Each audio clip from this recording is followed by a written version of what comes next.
அண்ணா, நீங்க என்ன கட்டி கொடுத்த இடம் ஜமீன் குடும்பம். அந்த குடும்பத்துக்கு பங்கம் வராம நீங்க தீர்த்து சொன்னீங்கன்னா ஊருக்குள்ள எங்களுக்கு மரியாதை இருக்கும். நாங்களும் தலை நிமிர்ந்து நடக்க முடியுமா? சண்முகா, ஒன்ற அம்மாவோட நகை 500 பவுன் வீட்டுல சும்மா கிடக்குது இல்ல, அதை என்ற பிறந்தவளுக்கு கூட வச்சுக்கிட்டோம்.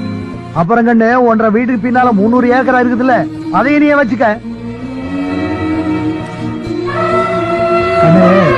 என்ன வேணாலும் கேளு, எதை வேணாலும் எடுத்துக்க.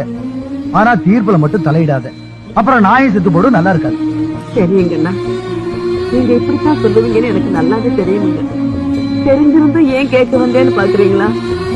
ஒருவேளை நான் கேட்டிருந்தா எனக்கு தீர்ப்பு சாதகமா சொல்லிருக்க மாட்டீங்களா அப்படிங்கிற நினைப்பு என்னென்று அடிச்சுக்கிட்டு தான் பாருங்க. செத்துட்டேனுங்கண்ணா, அதனாலதான் கேட்க வந்துட்டேன். தரம் தெரிஞ்சு கேட்க வந்தது தப்பு தானுங்க.